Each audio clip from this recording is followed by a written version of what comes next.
tener tres partes. La primera, sobre unos lineamientos generales de esta directiva de ejecución. Luego, los roles relacionados en la fase de ejecución, qué es lo que cuáles son las funciones ahí del órgano consultivo, de la OPMI, la UEF, la UEI, de nosotros como Dirección General de Inversión Pública. Y ahora empezamos con los lineamientos generales. Primero, esta es una tercera ya capacitación. ¿Dónde estamos parados? En la tercera fase del ciclo de inversiones, en la fase de ejecución. Ya hemos pasado por una programación multianual de inversiones, en la cual se han registrado desde ideas a los proyectos que ya están por liquidar, ¿no? Luego está la fase de formulación y evaluación, la cual culmina con el registro en el banco de inversiones de la viabilidad del proyecto. Y de ahí pasamos a la fase de ejecución, que desde la viabilidad hasta el cierre y liquidación física y financiera del proyecto. Esta fase involucra dos grandes momentos, ¿no? Dos periodos. El primero es cuando comenzamos a elaborar el expediente técnico y paso siguiente, vamos a probarlo. Ahí va a haber algún detalle que les voy a explicar más adelante, o sea, en qué consiste esa aprobación del expediente técnico y cuáles son los actores que participan ahí. Y luego ya es la fase de ejecución financiera. Es decir, toda esta fase de ejecución tiene dos momentos: expediente técnico y luego la ejecución financiera. Y en ambos lo que tenemos es una ejecución financiera. ¿Bien? Entonces, ¿qué conclusión pueden sacar de este gráfico? Es que para tener una ejecución física debieron haber realizado el expediente técnico o documentos equivalentes. Entiendas el término de referencia, definitivo. En la elaboración del expediente técnico o documento equivalente, la unidad ejecutora de inversiones es la responsable de su elaboración y registro. El expediente técnico o documento equivalente deberá enmarcarse en un término ahorita que vamos a discutir a profundidad, que es la concepción técnica definida en el estudio de inversión o ficha técnica. Apunten esa palabra, concepción técnica. Vamos a profundizar mucho ahora en la presentación. Probablemente va a requerir también varias reuniones con los equipos técnicos del Ministerio para poder acotar caso por caso qué definimos como concepción técnica. Segundo, la ejecución física de las inversiones. Aquí es donde ocurrían las modificaciones, ¿no? Estas tienen que ser registradas antes de haber sido ejecutadas. Y se registran en el banco de inversiones por la UEF o la UEI, según corresponda. Y ahí les voy a especificar en qué casos corresponde que lo haga la UEF o qué casos corresponde que lo haga la UEI. Ahí hay un detalle. Segundo, una vez culminada la fase de ejecución de inversiones, la UEI es la que realiza ya la liquidación física y financiera y el cierre en el banco de inversiones. Bien, ahora vayamos a esta frase que les pedí anotar. ¿Qué es concepción técnica? En la misma directiva está, es un extracto de la directiva, que es la alternativa de solución con la que se busca lograr el objetivo central del proyecto de inversión. Ahí anoten, objetivo central del proyecto de inversión, es fundamental. Acorde con la evaluación técnica y económica realizada en el estudio de inversión o ficha técnica. Entonces, del primer punto, extraemos la frase objetivo central. O sea, debe lograrse el objetivo central. Eso está como piedra una vez realizado el estudio de inversión y se formado la viabilidad. Ese objetivo central no se puede mover.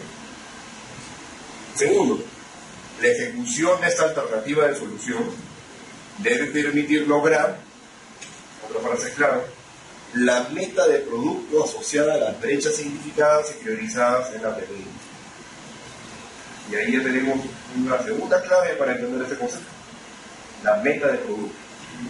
¿Cuál es la meta del producto en función de las brechas identificadas que vamos a generar? Entonces aquí ya tenemos dos años: el logro del objetivo central y la meta de producto.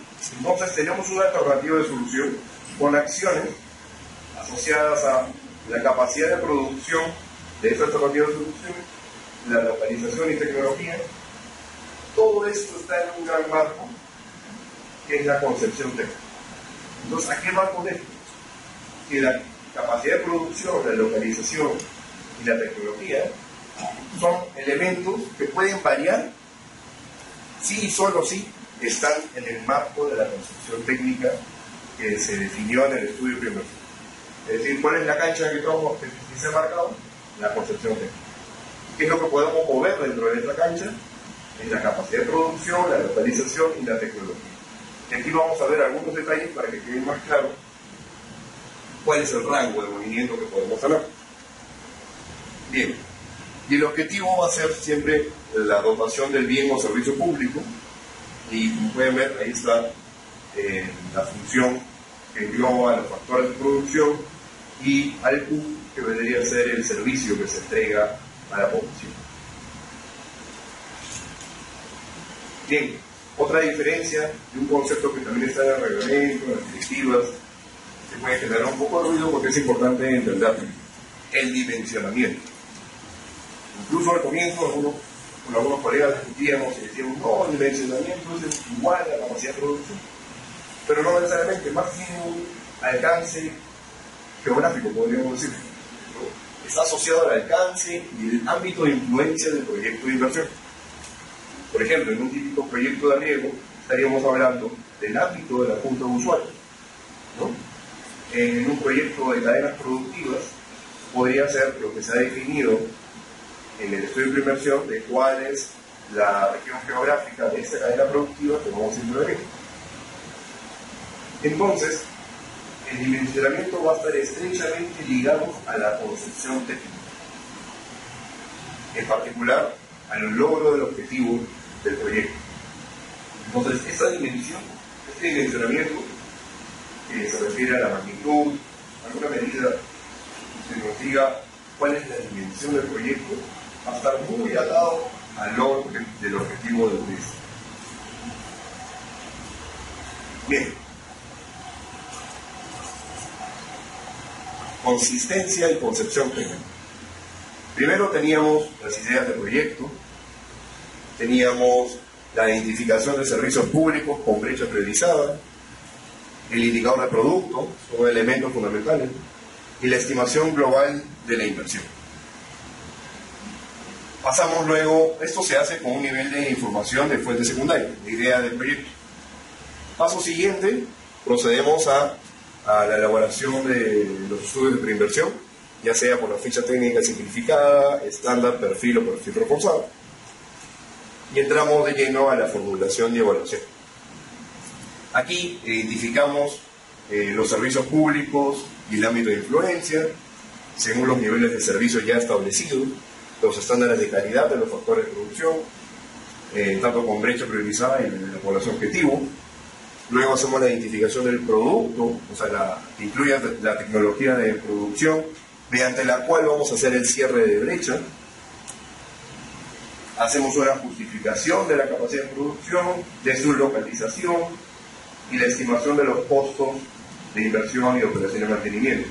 Pero ojo, en la formulación y evaluación igual tenemos una limitación de información. O sea, no tenemos un nivel de precisión tan alto como tendríamos en un expediente técnico. Entonces, tiene cierto sentido tener un rango de maniobra entre la formulación y evaluación y al final el estudio definitivo del expediente técnico. De tal forma que cuando estamos refiriéndonos a la identificación del servicio, al ámbito de influencia y a la brecha priorizada, esos ya son elementos que no pueden cambiar, porque es la razón de ser del proyecto de inversión. Sin embargo, temas mucho más a detalle, como la capacidad de producción, la localización de algunos factores de producción dentro del ámbito o dentro del área de estudio, y la estimación de los costos de inversión o algunas condiciones para la sostenibilidad, todo eso puede moverse un poco en el sentido de que serían aspectos que no cambiarían la concepción técnica del proyecto. Por lo mismo que no está a un nivel de detalle muy avanzado. En este sentido, en la ejecución, en la elaboración del expediente técnico o de los términos de referencia, vamos a llegar a un nivel de especificidad mayor. Ahora vayamos a un ejemplo de riego tecnificado. He tomado algunos de los elementos de la ficha técnica estándar que está trabajando el equipo del Ministerio de Agricultura, que entenderíamos como concepción técnica producto de la formulación y evaluación. El objetivo central sería el incremento de la productividad de los cultivos en el ámbito de la función de usuario. Ese es el objetivo. Y acá hay algunos temas. Uno, el objetivo es incrementar la productividad. ¿Y de quiénes son? No, creo que no sé. Bueno, pero ya les haremos llegar al. Y segundo, en el ámbito de la junta de usuarios. Aquí ya estamos tocando el término de dimensionamiento, porque el proyecto no puede escalar más allá de la junta de usuarios para la cual nació.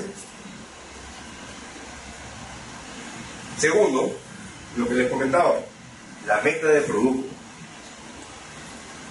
que se refiere aquí al número de hectáreas, es decir, al X número de hectáreas cultivadas bajo riego que van a tener riego tecnificado. Entonces acá ya tenemos el segundo elemento que conversamos, que es nuestro ancla para la concepción técnica del proyecto de inversión. La meta de producto. Bien. Entonces acá les pregunto, ¿esto podría cambiar? No. Bien, entonces, ¿qué podría cambiar? Acá tenemos 4 elementos que, de acuerdo a la directiva de ejecución, podrían variar según la justificación que se haga. Uno es la localización. Y en el caso de riego tecnificado, ¿qué podríamos entender como localización? Sería el cambio de los factores de producción, pero dentro del ámbito de la junta de usuarios. Es decir, no estaríamos saliendo del dimensionamiento ya preestablecido en la concepción técnica. Segundo, se puede cambiar la capacidad de producción. ¿Cuál es la capacidad de producción de un típico proyecto de riego tecnificado? La principal vendría a ser el caudal. Tercero, cambios en tecnología. Acá hubo una discusión con los ingenieros de la equipo y se estableció que algunos cambios tecnológicos que podrían ocurrir en la fase ya del expediente técnico podrían estar asociados a si es que la estructura de riego tecnificado va a ser móvil, semimóvil o fijo, o si va a ser un sistema automatizado o mecánico. Esos detalles podrían variar en la elaboración del expediente técnico según las condiciones en el contexto. Y finalmente, lo que también podría cambiar, que no afectaría la concepción técnica, son otras alternativas de intervención que hayan sido evaluadas durante la formulación y evaluación, pero que con la mayor información que se haya logrado obtener en la elaboración del expediente técnico, tal vez ahora sean más beneficiosas para la sociedad. Por ejemplo, decidir entre goteo, microaspersión o aspersión en este proyecto. Tal vez la alternativa seleccionada, digamos, aspersión, sea la más adecuada de acuerdo a la información ya primaria recopilada durante la elaboración del expediente técnico. O al revés, que el goteo no sea la mejor y en verdad lo más rentable hubiese sido colocar la aspersión. Bien, otro ejemplo es el de mejoramiento de riego. Nuevamente, ¿cuál es la concepción técnica o producto de la formulación y evaluación? Acá tendríamos como objetivo central, nuevamente, el incremento de la productividad de los cultivos en el ámbito de la junta de usuarios. Nuevamente, el ámbito de la junta de usuarios nos da la dimensión del proyecto, hasta dónde podemos ir. Y la meta del producto sería el número de hectáreas cultivadas bajo riego mejoradas. El detalle de cuántas van a ser las hectáreas que se van a mejorar. Estos son nuestros anclas y es lo que podemos modificar. La localización de los factores de producción, nuevamente dentro del ámbito,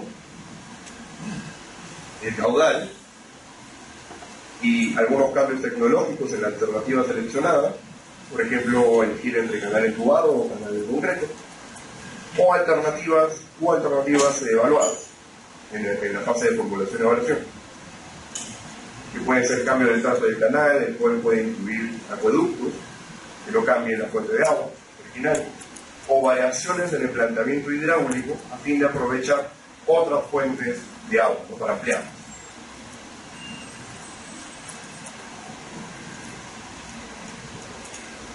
Y el tercer ejemplo que teníamos preparado por hoy es el de apoyo al desarrollo productivo. ¿Cuál es el objetivo de este tipo de proyectos? El incremento de la productividad de los productores de cierta cadena productiva seleccionada. ¿Cuál sería la meta de producto? Esto está también asociado a la brecha que se ha identificado en el sector. Es el número de productores que acceden a los servicios y bienes de apoyo a la cadena productiva. Entonces aquí, ¿cuál vendría a ser el dimensionamiento establecido en la formulación y evaluación? ¿Alguna idea que puedan sacar de esta concepción técnica? ¿Cuál sería el dimensionamiento? ¿No estaría asociada tal vez a la cadena productiva? Para el alcance de esa cadena productiva, un alcance tal vez regional, o a una zona en específico, o una zona de localidades determinadas. Eso hubiese sido determinado, o sería determinado en el estudio, en la formulación y evaluación. Ahí, en ese estudio, se establecería cuál es el alcance de la cadena productiva a la cual voy a intervenir. ¿Y qué es lo que podría cambiar? Bueno, definitivamente la cadena productiva no, porque es parte intrínseca de la concepción técnica. Pero sí la localización. Cambio, pero dentro del área geográfica en la que se ubica la cadena productiva. O en la capacidad de producción, cambio en el número de promotores locales, o en el número de capacitaciones, tal vez el ratio de productores por capacitación cambie, se ajuste, a fin de brindar un mejor servicio. En términos de la tecnología, por ejemplo, la metodología de capacitación o variedades de equipamiento de uso común. Y finalmente otras alternativas evaluadas que evalúen distinta combinación de tipos de capacitación y equipamiento de uso común, siempre y cuando hayan sido evaluadas en la formulación y evaluación. Bien, ¿cuáles serían los principales cambios en esta fase? En el SNI, lo que teníamos antes era la declaración de viabilidad por la OPI, el expediente técnico elaborado por la UE, la unidad ejecutora. Aquí se hacía la consistencia con el MP15. En el caso hubiese cambio de localización, por ejemplo, actuaban sus tres actores, ¿no? La UEF, la UE y la OPI. Luego había una supresión de metas o componentes y de ahí el registro del cierre. Aquí lo que buscamos es simplificarlo. Simplificarlo en un único formato que nos permita generar mayor actividad y también reducir el número de actores que participen. La declaración de viabilidad la hace la unidad formuladora, como ya escucharon en la situación pasada de formulación y evaluación. La consistencia, la UEI le sustenta a la UEF, el estudio, el expediente técnico elaborado, para que la UEF verifique la consistencia con el estudio de preinversión, en función de la concepción técnica y meta de producto de su proyecto. Y aquí la UEF es la que registra el expediente, si es que está todo bien. Paso siguiente, se procede a la elaboración del expediente, modificaciones y finalmente ya el registro y cierre del proyecto. ¿Cuáles son los principales alcances? En términos de responsabilidad, la UEI es la responsable de registrar los cambios que se presenten durante la ejecución física de la inversión. Luego, la simplificación de procesos. Todos los registros posteriores a la viabilidad o aprobación de las inversiones públicas serán registrados o organizados únicamente con el formato de ejecución número 1, para el caso del proyecto de inversión, o el 2, para el caso de la COA.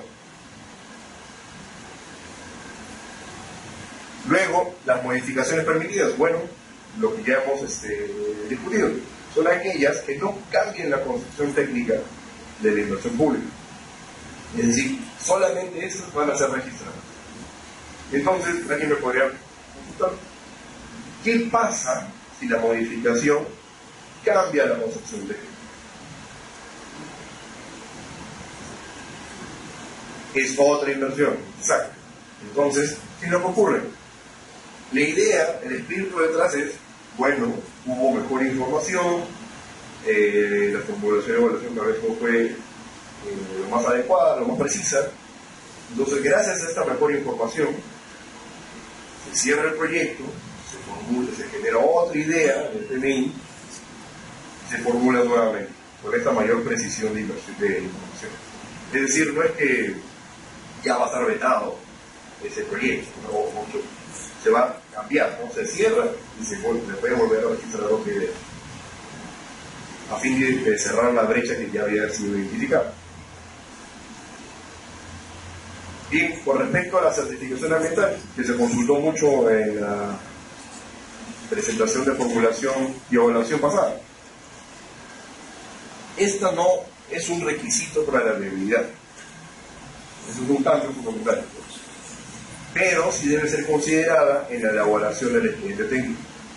Es decir, no condiciona la viabilidad, y la idea es aprovechar el tiempo que tenemos entre la viabilidad y la aprobación del expediente técnico. Usualmente suele suceder un tiempo considerable. Siguiente, el saneamiento físico legal. Antes del inicio de la elaboración del expediente técnico, la UEI debe verificar que se cuenta con el saneamiento físico legal del bien inmueble correspondiente o los arreglos institucionales respectivos antes del inicio de la elaboración del expediente técnico, a fin de evitar posibles riesgos o frutos de la Siguiente, en el caso de las APPs, bueno, aquí las responsabilidades de la ejecución se establecen de los mismos contratos, no hay mayor precisión. Y ahora vayamos ya punto por punto de cuáles son los roles en la fase de ejecución. Bueno, nosotros básicamente es un rol neto de rectoría. Aprobamos a través de resoluciones las directivas y normas necesarias para el funcionamiento del sistema de seguimiento de inversiones. Dictamos los procedimientos y lineamientos para la aplicación de la fase de ejecución. Aprobamos la metodología, lineamientos y procedimientos del sistema de seguimiento de inversiones. También emitimos opinión vinculante exclusiva y excluyente sobre los temas de nuestra competencia. Entonces, también brindamos capacitación y desarrollamos, implementamos y gestionamos el banco de inversión, estableciendo las habilitaciones informáticas necesarias. Y acá les hago un pedido: cualquier problema, cualquier duda, cualquier consulta que tengan, no duden en hacerlo llegar un oficio de todo su listado de preguntas para poder resolverlo a la brevedad, o consultas al mismo banco de inversiones, siempre copiando a sus sectoristas. En todo caso por documento, de alguna forma vamos a consultar. Pero la idea es poder solucionar las dudas y problemas que puedan tener. Ese es un proceso de implementación de algunos temas del inicio, pero poco a poco vamos a ir elaborando toda la casuística necesaria que ustedes tienen que informar para poder conocerla y poder dar las soluciones de caso. Segundo, el órgano resolutivo. ¿Cuál es el rol del órgano resolutivo en esta fase? Autorizar la ejecución de los proyectos de inversión y de la COA y la elaboración de los expedientes técnicos o documentos equivalentes. Ojo, estas competencias pueden ser objeto de delegación, lo cual deben ser comunicados formalmente a la DGIP o a la GPMI. Bien, ahora el rol de la OPM. Gran lista de puntos. 1. verifica que las inversiones se ejecuten en el marco del PMI. Entonces, 2, hace el registro de aquellos órganos que van a ser de UEI. También registra en el banco de inversiones el traspaso de proyectos de una UEF a otra, verificando que la UEF que asumirá cuente con las capacidades operativas, técnicas y competencias legales correspondientes. Siguiente, monitorea el avance de la ejecución física y financiera de las inversiones. Claro, acá hay un rol claro de monitoreo. En el caso de los sectores del gobierno nacional, coordina con los regionales y locales para la generación de sinergias y evitar la duplicación en el uso de recursos públicos. Poco a poco esto va a ser mucho más ágil con el nuevo aplicativo de PMI que se va a ir elaborando, así como el de seguimiento. También la OPMI es aquella que registra y actualiza en el banco de inversiones las delegaciones para la autorización de la ejecución de las inversiones públicas y para la autorización de la elaboración de los expedientes técnicos o documentos equivalentes. Informa al órgano resolutivo las modificaciones en los proyectos de inversión, ¿sí?, para que esas no afecten la ejecución de los proyectos. Y finalmente informa al órgano resolutivo y al órgano de control institucional cuando las unidades ejecutoras de inversiones hayan iniciado o ejecutado modificaciones que cambian la concepción técnica. Bien, ¿cuál es el rol de la UEF? Evalúa y aprueba la consistencia entre el expediente técnico o documento equivalente con el estudio de preinversión o la ficha técnica. Esto es previo a la aprobación del expediente técnico. En el caso de proyectos de inversión, registra en el banco de inversiones el formato 1, en el cual se colocan las modificaciones que se presenten durante la fase de ejecución, que no se enmarquen en las variaciones contempladas por la normatividad de contrataciones del Estado, siempre que no modifiquen la concepción técnica y dimensionamiento del proyecto de inversión. Más adelante vamos a ver algunos detalles sobre a qué nos referimos con la normatividad de contrataciones del Estado, cuáles son los posibles cambios que hay. También realiza el análisis técnico de las modificaciones a fin de verificar que se mantengan las condiciones para su registro. En caso no se enmarquen las modificaciones, se informa a la OPMI. Y los dos últimos puntos es que evalúa el registro del banco de inversiones cambios o agregaciones de UEI, los distintos productos que puedan ejecutar las unidades ejecutoras, que correspondan en la ficha correspondiente. Y finalmente comunica a la OPMI aquellas modificaciones que se registren en el banco de inversión. Finalmente tenemos a la UEI, que es aquella que comunica y sustenta a la unidad formuladora antes o durante la elaboración del expediente técnico las modificaciones del proyecto, de tal forma que éste sea evaluado y registrado por la UEI. Luego es la que elabora el expediente técnico, el cual debe estar sujeto a la concepción técnica y dimensionamiento del proyecto. Lo mismo elabora para la CIOA. Aquí hay un detalle que está en la directiva de ejecución, y es que la CIOA tiene que dar cierta consistencia con el formato número 2 registrado en la fase de formulación y evaluación. No puede ser que uno tenga una optimización de un determinado activo y al momento de hacer el expediente técnico tenga otro activo y ya las optimizaciones antes de cualquiera. Debe haber cierta coherencia entre el documento registrado en la formulación y evaluación y el expediente técnico a elaborar. También la UEI es aquella que registra en el banco de inversiones la información resultante del expediente técnico, en el formato 1, en el caso del proyecto, en el formato 2, para el caso del CIOA. También es la responsable de la ejecución física y financiera de las inversiones públicas. Es la que mantiene actualizada los datos del banco de inversiones, registra las modificaciones durante la ejecución física, siempre y cuando se enmarquen dentro de las normativas de contrataciones, registra y actualiza trimestralmente la ejecución física de las inversiones en el formato 3. Aquí Lenny lo va a explicar con mayor detalle este formato. Remite a la GPMI y a la OPMI la información de la ejecución para el seguimiento y finalmente es la que realiza la liquidación física y financiera, así como el cierre respectivo del proyecto de inversión.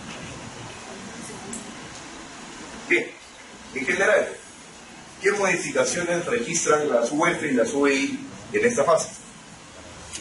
La unidad formuladora registra las variaciones que se presenten antes de la aprobación del expediente técnico o documento equivalente. Verifica la consistencia, ¿no? Que no se vaya de la concepción técnica que ya hemos discutido, en términos de localización, capacidad de producción o de tecnología de producción. Entonces, estos pueden variar siempre y cuando no modifiquen el logro del objetivo central del proyecto y la meta de producto. Y también hace los registros de cambios o incorporaciones de unidades ejecutoras de inversión.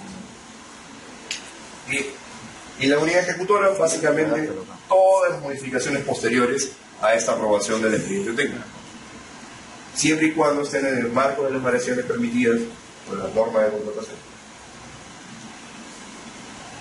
¿Cuáles son esas variaciones permitidas en el marco de la norma de contratación? Algunos ejemplos. En el primer caso podemos tener modificaciones en el programa arquitectónico.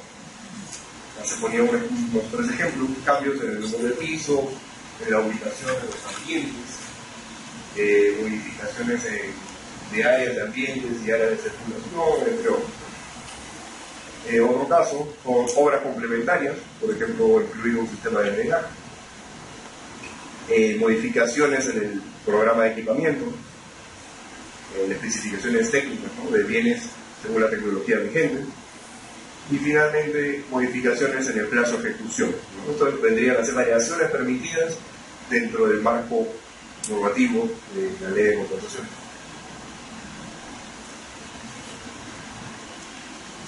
En términos de porcentaje, si bien se acuerdan, en el SNIP había los rangos distintos, acá se ha tratado de homogenizar, ¿no? Entonces, en el caso de obras, donde el incremento sea mayor al 15%, se deberá apuntar la autorización de la Contraloría General de la República, siempre y cuando se haga la ejecución bajo la normatividad de contrataciones del Estado. Si no es bajo esa norma, se debe de comunicar al órgano de control institucional. Entonces, antes de ejecutar, se debe de comunicar al OSI correspondiente y adjuntar esa información en el banco. Sí. Ya estoy complementando. En el caso de bienes y servicios, cuando sean variaciones mayores al 25%, estas se comunican a los.